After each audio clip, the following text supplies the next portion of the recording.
Hello, thank you for being here and thank you for coming to this panel that's more, I guess, oriented towards the craft of writing, which is always fun. I hope you find it interesting.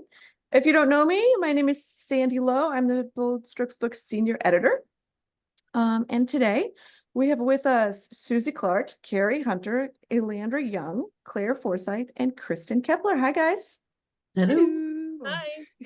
All right, so if our readers and our watchers have not met you yet, let's just go around and tell us a little bit about your most recent book. Just like 2 sentences. Tell us about your book. Suzie, let's start with you.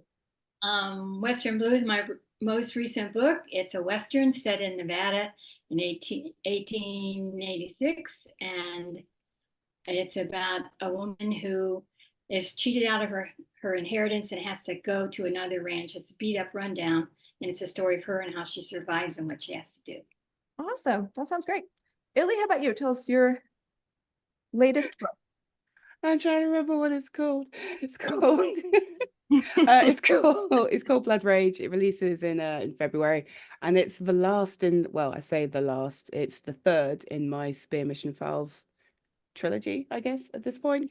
Following Danica Carson, who is a Spear agent, the Supernatural Prohibition, Extermination and Arrest Regiment, that's Spear, who was injured in the previous book and has to figure out how to undo the injury because it's actually quite life-threatening.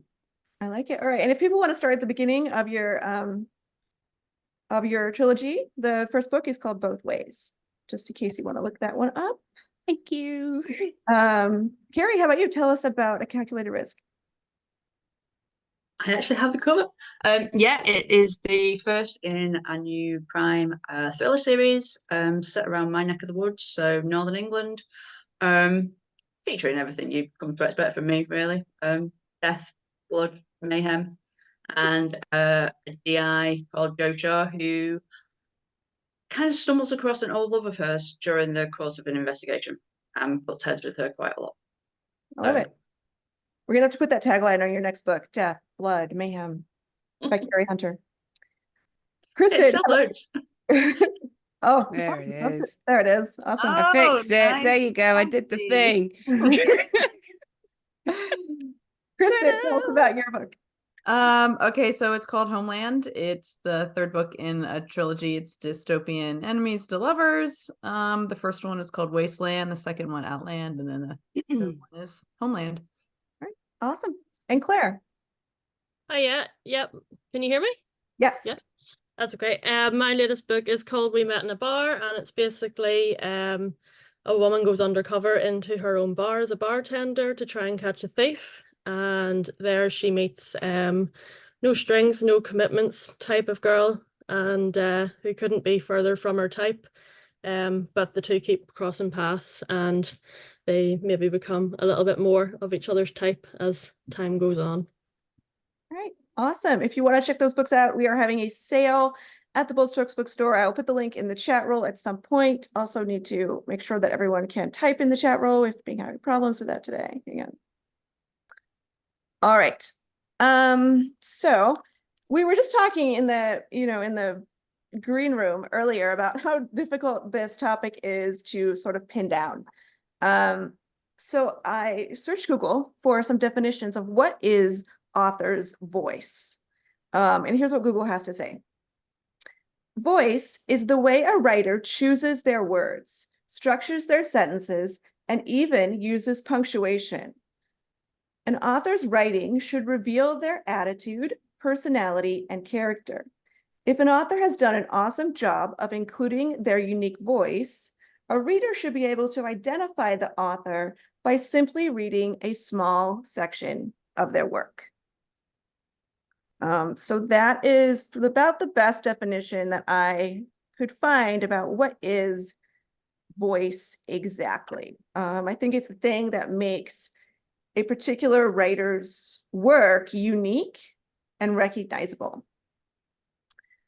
So my opening question is, do you think you have a voice? Because as a reader, I read some authors' works and I think, oh, wow, they have like their their personality is coming through here, or I can see across multiple books that they sort of write in the same way with the same tone. And then other writers, I don't feel that way. It feels a little more neutral. So which camp do you think you fall into? Claire? Well, obviously I've got 2 books released and I'm working on my 3rd. So I would say I'm trying to develop a writer's voice. Whether I'm there yet or not, I'd say I don't know if any readers recognize my work just yet, but I would hope so. I would like to develop a writer's voice, so that somebody picks up my book and just knows it's me. But I think it'll be like a natural development. It's just going to be something that I make my own. So the more I do it, the more I develop that side of my craft. Yeah, that makes total sense. All right, Cari, so you've written, did you say 10 books now? Yeah. Yeah. So how about you? Do you think you have a voice? Yeah, definitely. I mean, I don't know whether that was even fundamental in Snowbound getting picked up by Bold Strokes, the fact that it stood out from a crowd in the way that it was written. I mean, people who've read a lot of my stuff now know that I use a lot of dialects, I use a lot of colloquialisms, I'll set my books locally. I mean, in terms of Snowbound itself, it was quite a standard sort of crime. Well, it was what do you call it? Romance suspense kind of genre. So that wasn't that original really. It was cocked up essentially in terms of its genre, in terms of its tropes. But the way that it was written, I mean, I have the insight, obviously I'm a paramedic, and there was the kind of first responder kind of insight. So I think that gave it a little bit of a hook as well. And it is definitely something that I've developed. I would sort of like, I think I probably came into my own about 4 books in. So No Good Reason was the one where I properly hit my stride. And I think that is the best example going from there of a voice and a style, sort of like, because style and content facets to the question, isn't there? So as my styles develop, my voice has grown in confidence as well. So I've definitely got a niche that I pretty much stick to now, even if it varies slightly within the books I write. And it does vary a little bit, but there are definite commonalities between amongst everything that I've written, certainly since No Good Reason onwards. Yeah. Yeah. I picked you for this panel because I thought when I was thinking of, okay, who at Bold Strokes has, you know, like a strong voice, you were the first author to pop into my head. So Well, that's nice, at least. I'm so glad you agree. I was hoping you would. Suzie, how about you? Do you think you have a writer's voice? Well, I appreciate what Clara said about developing, because I know that I had a voice, and I think it's like a regular voice. When you're little, it develops, it changes over time and it develops and matures. I think it's the same thing with writers. You do have to write a while before you can even recognize your own voice. It's easy for me to recognize others' voices, but it was very difficult for me to recognize mine. I think in Enigma, probably last year's book that came out early last year, I think that was probably the one that I really saw I had a voice. And then of course Western Blue, I think, is really hit my stride in Western Blue. But again, it's like all the authors have already said, this is my 5th book with Bold Strokes, so I've been able to recognize my voice much more than I have before. And I've had other author friends that we've talked a lot about voice and your style, the things that you do and write. So yeah. Yeah, for sure. Illy, how about you? Do you have a voice? Since you asked the question, I've changed my mind 5 times. But I've landed on, actually, yes, I do. And I think it's something that I am growing to recognize. Like if you'd asked me this maybe a year ago, I would have landed on no and stayed on no. But going through Blood Rage and kind of, especially because I wrote it in such a rush, and kind of recognizing that it still felt like me, even though there was so little time. Like it was written in a very short window.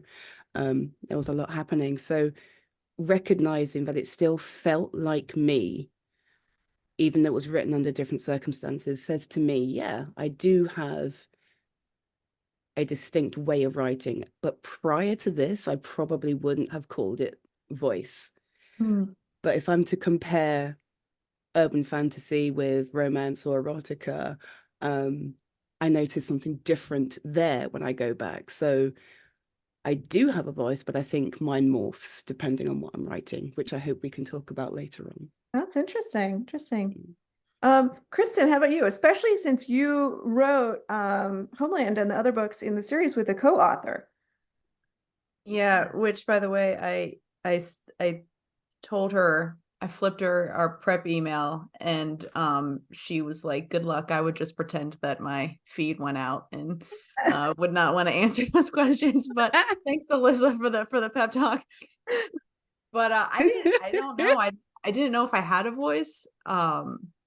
So I talked to my mom about it, which why not? I was like, hey, do you think I have a writer's voice? She's like, yeah.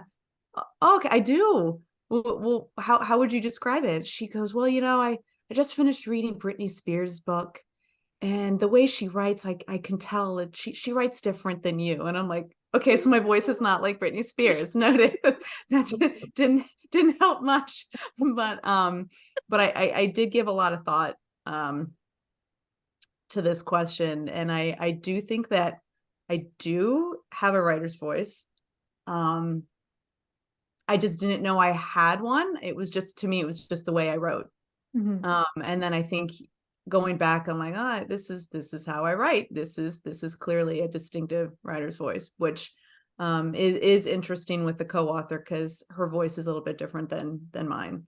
Mm-hmm. So I don't know if the book that's coming out this year in 2024 is, you're going to be able to compare them to my dystopian stuff and say, oh yeah, that's exactly, I'm curious to see if someone can pick up this, standalone romance and go, oh yeah, I can hear it. I can hear it comparatively.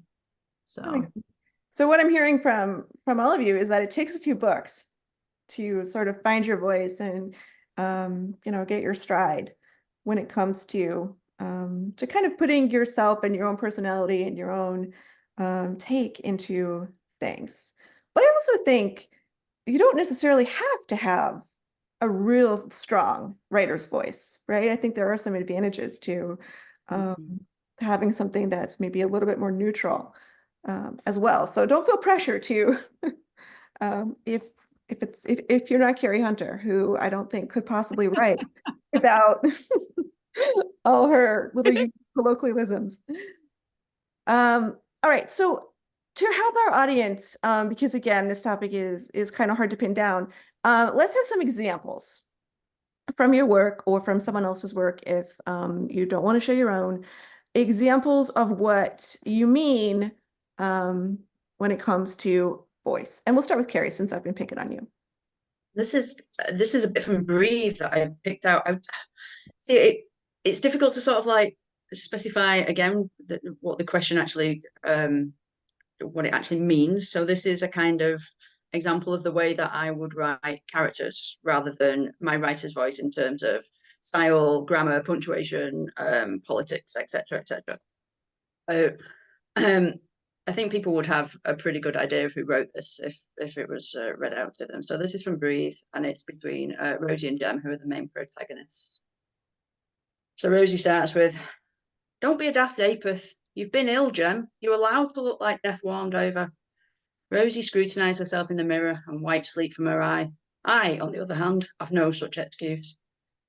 "I think you look lovely," Jem says, "but then I'm biased because I fancy you." Rosie fake swooned, almost upending the bin. "That's the most romantic thing anyone's ever said to me, and in this," she gestured expansively at the pile of incontinence pads, the boxes of examination gloves, and the shower cubicle with its emergency alarm. Most idyllic of settings. Within seconds, she'd fashioned a couple of pieces of loo roll into a flower. "Jemima, pardon, I fancy the pants off you as well." That's just a little snippet, but you get the kind of idea.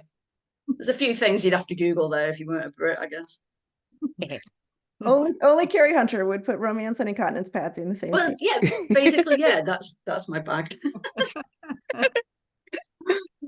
All right, Claire, how about you? Did you have a scene? Yeah. So I've took it from my latest book, We Met in a Bar. like I said, because I'm still developing my voice, I didn't know exactly what to do. But one thing I did pick up on that I have done in both of my first two books is that both of them sort of have a main character that's a little bit standoffish, and that's what the reader's getting to see. But I use friendships to show the softer side of that character, and that's sort of gets underneath the layers that they're trying to put up. So they're their true selves whenever they're talking to their friend or their sibling or whatever. So this is just a wee bit from We Met in a Bar, that Erica thinks that her mother is calling to find out about her date, and it's just the change in character whenever it's actually her friend on the phone. So it's without looking down to check who was calling, she blew out a breath and swiped the screen to answer.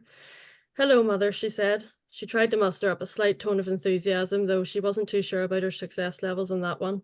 She could always blame the wine. "Not your mother, you'll be glad to know," replied an amused voice on the other end of the call that instantly brought a genuine smile to Erica's face. Tess, her best friend. "Thank goodness for that. Hi," Erica said. She breathed out a sigh of relief. "I know you're calling for the same reason, though. But of course, however, unlike your mother, you can give me the real version containing all the dirty deets," Tess said. So it was just that flipping character. So she's one thing to most people, but the friendship brings out the softer side of the character. Nice. I like that. It's beautiful. All right, Suzie, you're up. Do you have an example for us? Okay, I just want to set this up first, all right? This is a scene in Iz's point of view, which is the other main character, Blue, the other main character, had drawn Iz a bath in the kitchen. Remember, this is a Western. It's set in 1886. Right? She'd drawn her a bath, and they were going to get ready to have a moment. But unfortunately, raiders came immediately to the ranch at that moment and raided their ranch and burnt their barn down. Iz's horses, or Blue's horses, were in the barn, and she lost, out of her 3 mares, she lost 2 of her breeding mares. So she's just devastated, and she's just devastated. So this scene is after that's happened. They've captured 2 of the raiders, and they're all worried about Blue because they're not sure how she's going to deal with all this. So this is Iz's point of view. Blue's silence and withdrawal was disturbing, and Izza wasn't sure what to do, or if she could do anything. Blue had been gut-churned inside, like she'd been shaken so hard, the reason and good sense had been forced out of her. Izza didn't know if she should go to the loft and be with her or stay away. She needed to do something, but what? She remained downstairs with Martha for a time, but neither of them talked. She got a couple of clean rags from the stores and took them out to the men. She threw the cloth at them. "Here, that's all you'll get for bandages." She returned to the house and bathed in the water Blue had prepared for her, now cold and void of comfort. Everything had changed again. It all happened so quickly. What would become of Blue now? What would they all do? More questions and concerns without answers. She dried and slipped into her night clothes, climbed the ladder and lay beside Blue. Should she reach out for her? She knew she wasn't asleep. She was too still. She slid her arm over her waist. Blue immediately stiffened. Would she listen to Iz's words? Could she feel them? Or would they trickle over her heart like water over stone? Would she listen to Iz's words? Could she feel them? "Blue," she whispered. Blue clasped Iz's hand, her shoulders trembling as she wept in silence. Izza moved closer and embraced her. Blue turned toward her and reached out, molding into Izza. Blue's tears flowed freely, unrestrained, down Izza's neck, cascading over her. Izza said nothing more. There in the dark, foreboding night, she caught Blue as she fell. Wow, I have goosebumps, you guys. That's great. Thank you. And completely different, I think, to both Cari and Claire. So gives us a great example of sort of how different authors' voices can be. Very cool. All right, Kristin, you're up. Okay. So I picked Wasteland. That's the first book. Just because I thought Homeland had too many spoiler alerts. You have to read the first 2 to get to that. So sorry about that. Okay. So when I was thinking more about my writer's voice, the more I started thinking about it, the more I feel like when I write, I'm pretty action forward, sarcastic, dialogue driven. So I tried to pick something a little along those. This is Enemies to Lovers. There's two main characters, Danny and Kate. And this is from Kate's point of view. She has just been taken prisoner by Danny. I look at the shotgun in her lap and then back to her eyes, mine pointing that someplace else. I don't appreciate barrels aimed at my face in the middle of a conversation. She looks at the boomstick as if she's surprised to see it pointing in my direction. Oh, this? She picks it up and pulls back the action bar. It's not loaded. She bends the barrels forward and shows me the empty chamber. The hint of a smile on her lips is starting to annoy me. I want nothing more than to slap it off her face.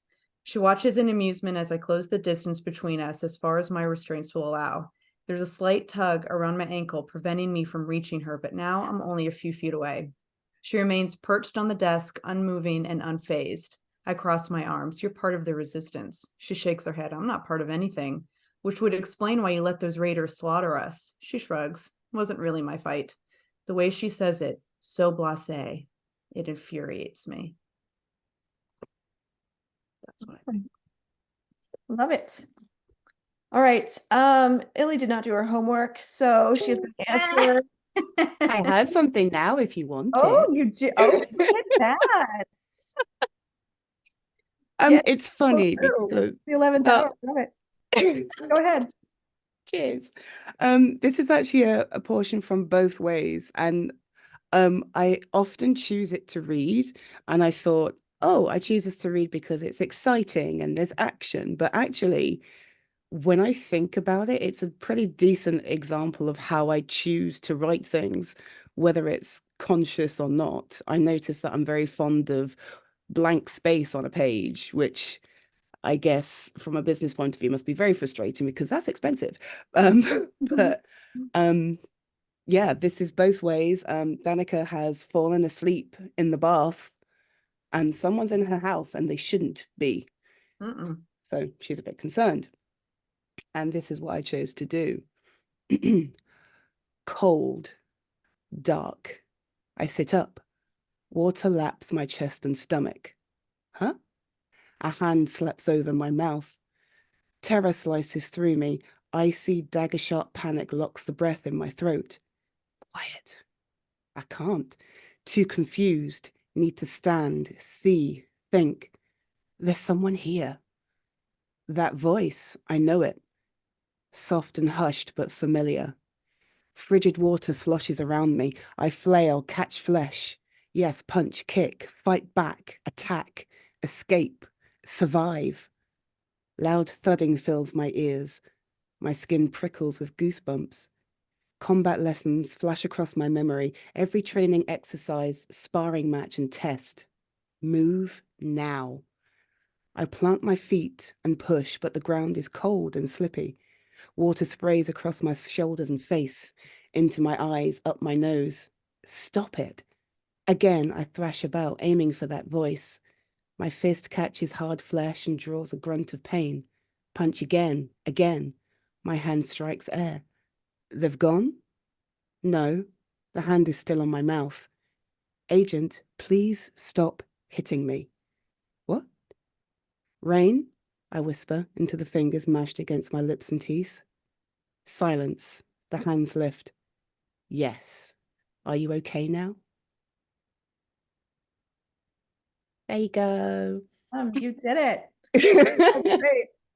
Thank you. Yes, I completely agree. That is an excellent example of your voice. And I think it's funny that, like, at the start we were saying, oh, it takes a few books to, you know, really develop your voice, and then a couple of you chose your first books. Yeah.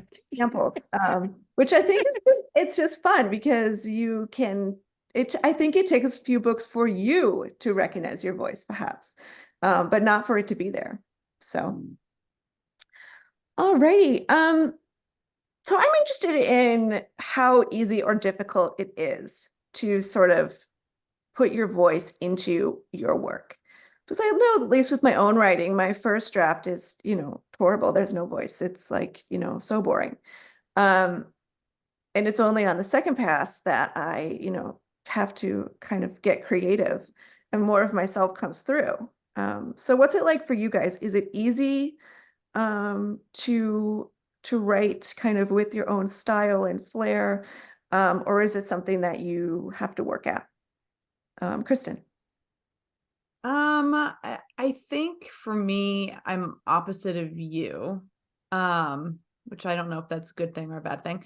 I think my voice comes out from the first pass, and then when I have to go through it again is when I try to fill in the blanks a little bit.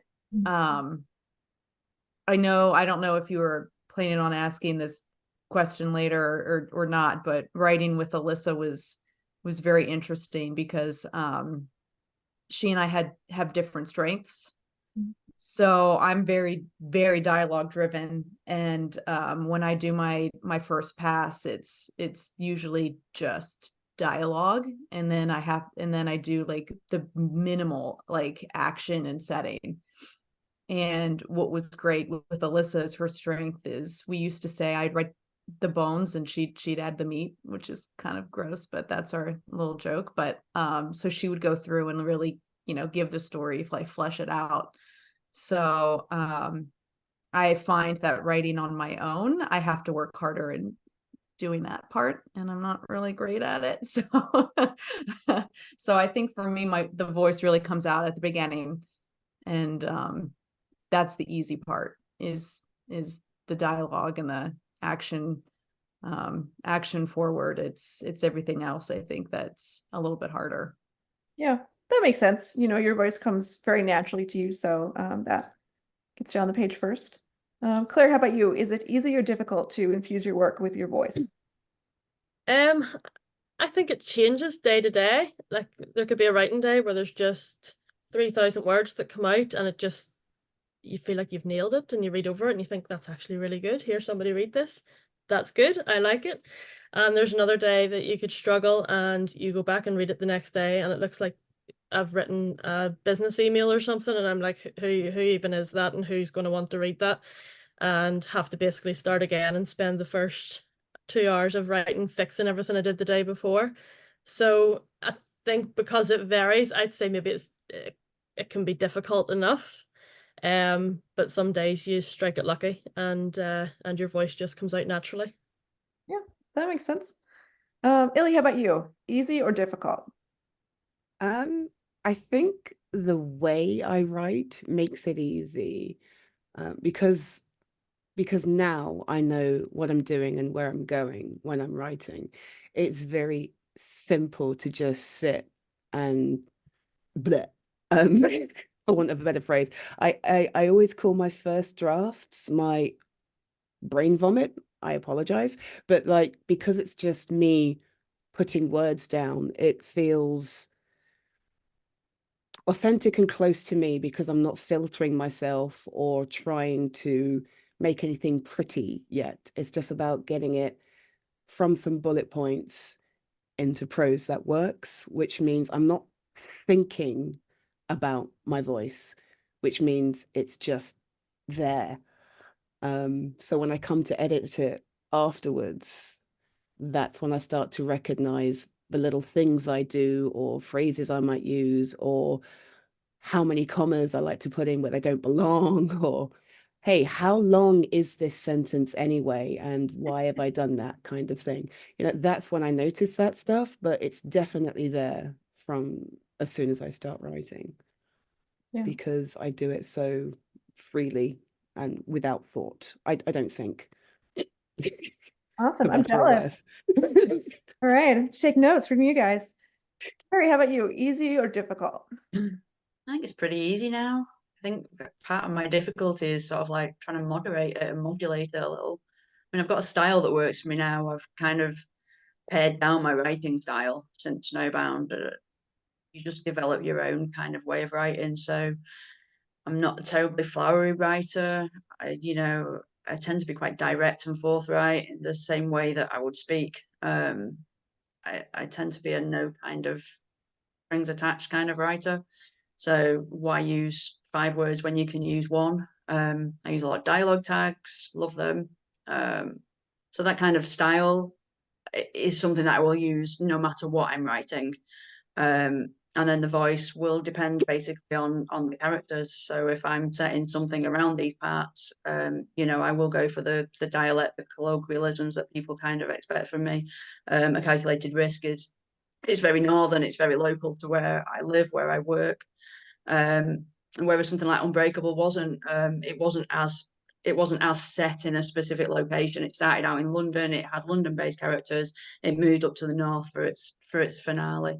And there were 3 point of views in that, and there were all different, distinct voices in that. So that was something different for me. Alias was first person. Again, something different for me. Breathe was a slightly softer, slightly funnier, kind of probably the first actual romance that I've written since Snowbound. So it varies. You know, I will have sort of like things that are absolutely they're the same in my books. They will be familiar to my readers, and you know, they'll hit the kind of things that they come to expect, and then there will be little bits that I'll vary. So maybe the difficulties come from, you know, varying it. Yeah. Whereas the easy stuff is the stuff that I can do in my sleep, the way that I talk. So that just comes out onto the page. Awesome. Suzie, how about you? Is it easy or difficult? Wow. You know, my voice, my writing voice is such a intimate part of me. I'm sure I'm like everyone else here in this panel. The first draft is just, I don't even think about it. I just get it out on paper and get it out. And then, you know, you start fine tuning. You start really taking a look at what you've written. That's when you begin to be very conscious of your voice. Now, I'm not saying I don't ever think about it when I'm writing a draft. That's not true, because, you know, we all have some good pieces in a draft, not many, but some good pieces in a draft. But it's hard for me to even think about voice, because I didn't recognize it for a long time. And the reason I didn't recognize it was because I'm a writer. That's how I view. I'm a writer. I don't think about a voice, my style, or anything like that. It's innate in me. And even when I first started writing, it was there. It just wasn't fine tuned and wasn't really developed yet. So, is it easy? I don't know. It's hard to answer that question for me anyway. It's kind of difficult to ask that, other than to say that it's a natural part of me. I don't think about it. It's just there. Like, for example, in a scene, when I have a tendency to be very action oriented. I'm a very action oriented writer, and I like romance, but I'm a blended action romance writer. That's just the way it is. But I would probably be more comfortable at some point making sure that both those were evenly distributed throughout my novel. They aren't always it right now. Some of them are a little more. Probably Inigo was 50-50. That was probably the closest that I came to writing a blend, 50-50 blend. But I think that, when you're writing your story as an author, whatever story it is, whatever one you happen to be working on at that moment, it's like it's in your sentences, every sentence. It's just there. I'm sorry. I wish I could give a better answer. Oh, no, I think you're absolutely right. And I think maybe that's why it's sometimes hard for us to see our own voices in our works, because it's just who we are, and we don't see it because it's just like an accent, right? We don't think we have accents, but then other people hear us and we're different to them. And so, yeah, I think that's a good point. I think when someone says to you as a writer or a reader or someone you're close to that can tell you how it is, they say to you, well, this is your style. I recognize that because of this is how you wrote it, whatever reason it was. Then you can begin to see, oh, okay. And like you said, when you wrote, you sent us those questions and you made some comments. And one of them was that a Style is something that is throughout your story. It's not in a paragraph. It's not in a couple of pages. It's throughout your entire story. You can see it as you step back and get the whole picture of it. That's their style. And it helps for someone to point that out to you, say that to you as a writer. Yep, for sure. If any of our listeners have any questions for the panelists, please pop them in the Q&A. Oh, you have been. I've been ignoring it. No. Yeah, pop them in the Q&A if you have them. We also have a sale going on. The Bookathon sale, 20% off all our books published in 2023. You can follow the link. All right, let's see. Let's see what we have here. Oh, okay, here's a good one. How much about voice is specific to the author, and how much is more tied to things like theme, setting, subject? I don't know. Do we think they're different? Do we think the things that you like to write about, those kind of similarities across your books? I mean, is Cari's settings her voice? So I don't know. It's kind of interesting way to think about it. Is there a difference there? And how do they impact each other? Silence. I think I was going to say, I think writing in the crime genre, you get to be quite a lot more political, possibly, in your voice. It's quite known for political commentary, crime genre, especially I think British crime does it quite a lot. The likes of Val McDermid will do it quite a lot. Denise Mina, sort of mainstream authors, and they will use, the books to give a commentary on life in general and how, shite it can be over here at the moment. And I've done that in my own book, Quiet Death, Calculated Risk. They've all got commentaries on sort of like topical events, things that are just going on in the background, things that are affecting society in general.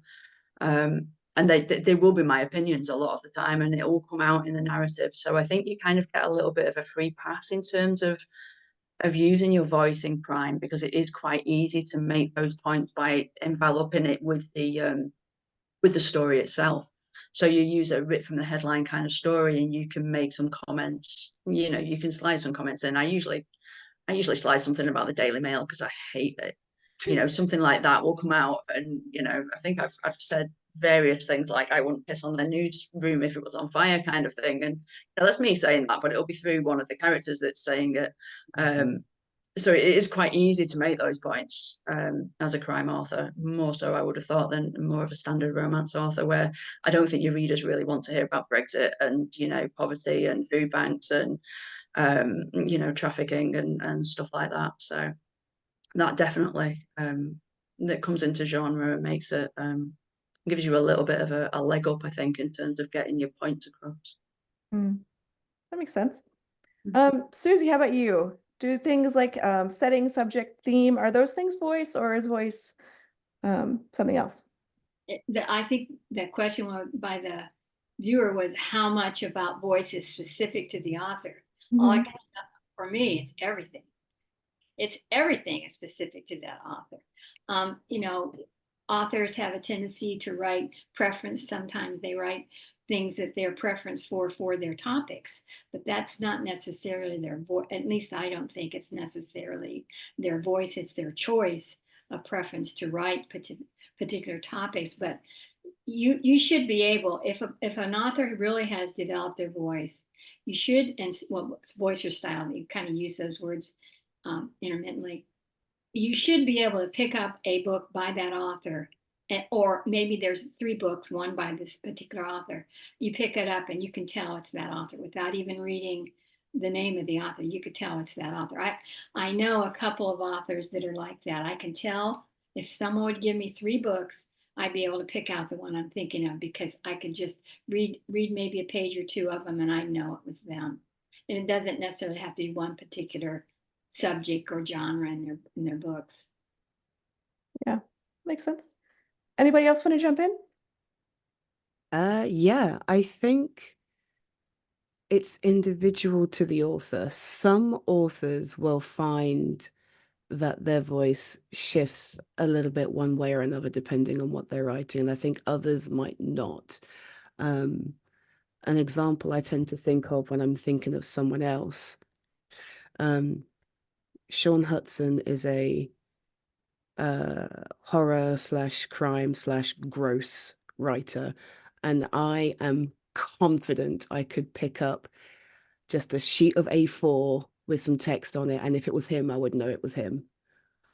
Just because he's so distinctive, and it doesn't matter what he's writing about.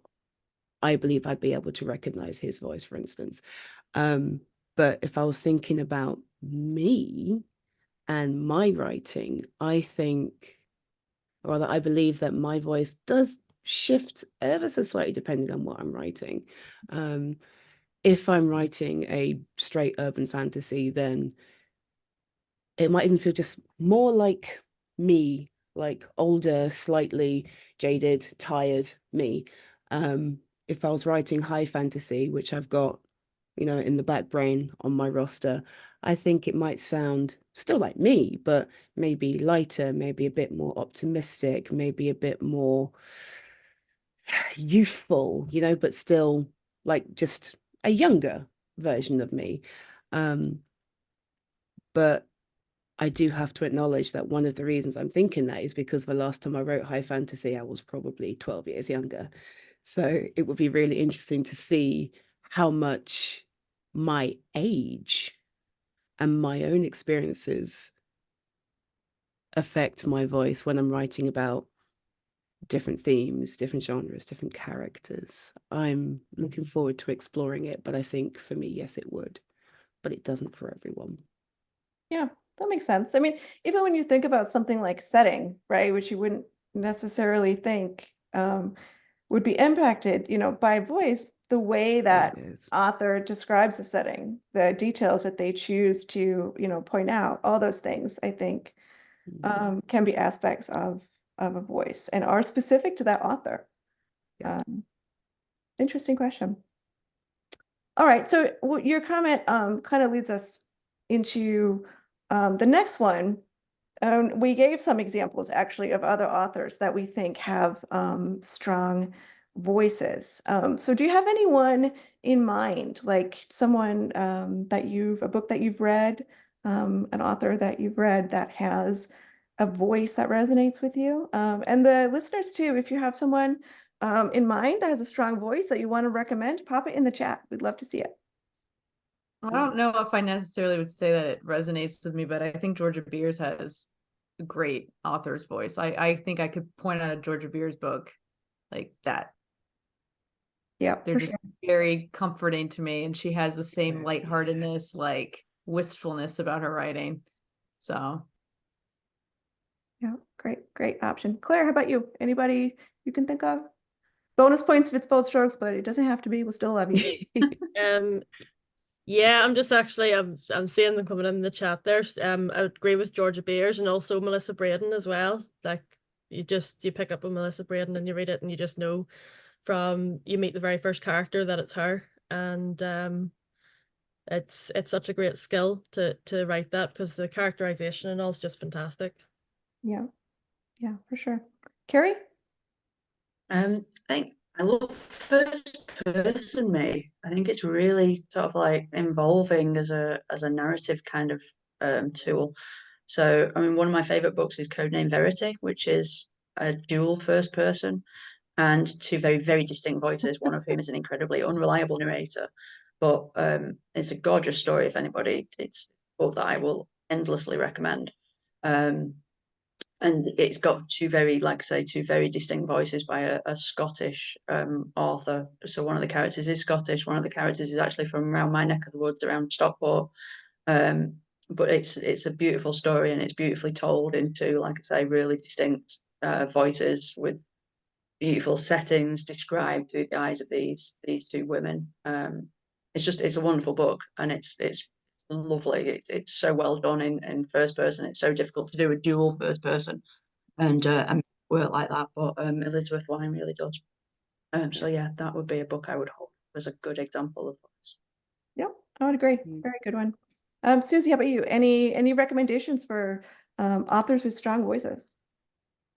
Well, I'd said, that a voice is a voice no matter what you write, but so, also I think some authors, if the topic's a certain topic, it's going to be Alley Valley comes to mind for me. Yeah. She's very strong in the subject matter that she writes, and you can tell it's her. I mean, it's pretty obvious. It's quick. You can see it would be her very quickly. Karen Callmaker. I know she's not one of our authors, but I can pick up one of her books and know it's her before I read the title. For sure. Did I miss anyone? I feel like I did. No? Okay. Okay, we are running out of time, so I'm gonna just grab one more question. And this one I think is pretty interesting. How do you juggle the voice of the character with the author voice? How do you make, your characters not all sound like you? Is there a difference between the character voice and the author voice? And how do you make sure one doesn't mesh into the other? And you're up, Ellie, since you're laughing at me. No, I do. I'm laughing Probably at the laughing at the chat. chat. I'm laughing at the chat. Oh, Good drugs. Like, in the that's an chat. excellent answer. Okay. I'm not convinced that I actually do manage to be this. I'm sorry. That's great. I'm not entirely certain that I do manage to be as distinct that I might want to be. I think in almost everything I've ever written ever, from like 12 years old up to now, there has been a certain level of self-insert or wish fulfillment. So it can be quite difficult for me sometimes to put aside that aspect of what I want to write and say, no, not me, this character. And sometimes there is tiny bit of bleed. So I'm not convinced that it's always distinct. One of the ways I would work on that would be to decide right near the start how I'm going to write this. Am I writing first person? Am I writing third? Am I going to go completely insane and try second present? Decisions like that. And that makes it easier to be distinct between the pair. But because it's tricky, because my characters speak so differently to me, that's where the difference starts to show. That's where the distinction is in the dialogue. So when you're looking at my dialogue versus my narrative, it's quite clear to see, okay, this is Illy speaking. She might be up here, she might be way out in the story, but she is speaking and telling us what we need to know. And then, oh, this is Danica speaking. Yes, it's still in the narrative, but this isn't a view from up here anymore. This is a view from down here on character level. And that's something I can do, but I have to think quite consciously about that. And that's why there is a second draft and a third draft and a fourth draft and blah, blah, blah, just to kind of iron that stuff out. Because it's easy to write to begin with, but then you've got to make it clean, then you've got to make it make sense to someone who isn't me. And that's where I'd figure out some of that stuff, I think. Yeah, that makes sense. All right, we're gonna have to speed it up a little bit because I'm in charge and I got to be on time. So Kristin, quickly, since you love writing dialogue, do you find the same thing? No, I agree with everything. The only other thing I would add is I think when you're writing your characters, even though they come from you and sometimes it does as bleed through, because they are your creation, they're your babies. I think it's really important to just get in their headspace and just become those characters when you're writing them and how they would say things. And I think if I'm writing distracted, it might not come across as authentic to that character. So as long as, you know, that's why I always save the heavy scenes for last, like emotional scenes. I'm like, Phil, I will come back to this later because I'm going to need a quiet room. But I do think as long as you really get in your character's headspace, it'll still kind of sound like you in a way, but then you start to fine tune and really become more of your character than yourself. Yeah. And I think through dialogue is absolutely the best way to do that. Yeah, that makes sense. Suzie, how about you? How do you juggle the two? Well, I think that as a writer, I agree with everything everybody's already said, but as a writer, I think that that's part of your job, is to get out of yourself and let those characters take over the page. And that's what makes a good writer. That's what makes a writer that can really be well-rounded and a full writer to write those characters. I know Western Blue was really different for me because there were the two main characters plus another. Martha was the third character, plus they had 4 women come to that ranch to work for her as cowgirls because she couldn't hire men because of what was going on in the area. So for the first time, there was a lot of female characters, and the challenge was to make sure that each one of those characters was unique and distinct. And that's what writers do. That's what we're supposed to do. Yeah, totally. Cari, how about you? How do you juggle your voice and your characters' voices? Most of them sound like me, to be fair. I don't care. I mean, they talk like me, but that doesn't mean that they are me, sort of thing. In fact, a lot of the time I live vicariously through my characters, so they say things that I would love to say and don't get the chance to. So Meg was very much wish fulfillment for me in the NHS. But yeah, they might sort of like use my dialect and some of my sayings, and I can't lie and say that they've not got a lot of my personality traits, but they're not me. And I'll often separate things within the couple as well. So I will often have a bold one and a kind of shy one, and they'll have different aspects of my personality. And it doesn't always happen. It doesn't always work like that. There's different strokes for different books. But by and large, the characters that I kind of stick with, and probably one of the most popular ones as well, have all had a voice that's quite distinct, but also pretty much owned by myself. So they do sound like me. I can't lie and say that they don't. But who wouldn't want to sound like me? I mean, come on. I'm there for it. Claire, how about you? How do you juggle your voice and your characters' voices? Well, I think in the planning stage, it's completely about the character's voice. My voice doesn't even come into it. I'm completely in the character's head and thinking, who are they? What do they like? All that there sort of thing. And then whenever I come to write it, maybe opinions and sort of phrases that I would say just naturally come out in the characters. I'm thinking, oh, such and such might think like that. I think that. But at the same time, most of the planning is just about the character, and maybe the odd bit of me comes through.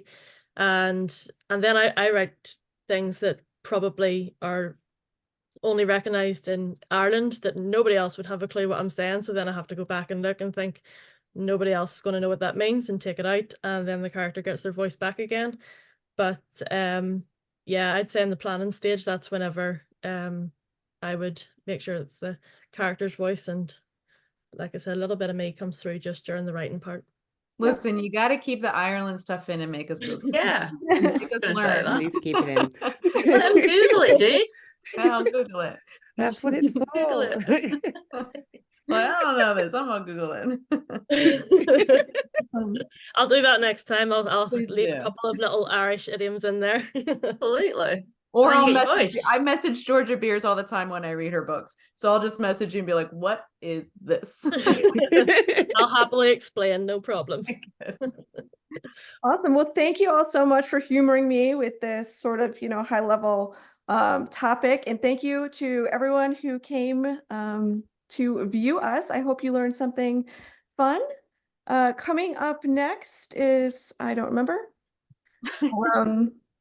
is a reading panel, Off to See the Wizard. These are fantasy readings. So if that sounds appealing to you, please join us in just about 5 minutes. Thanks, everyone.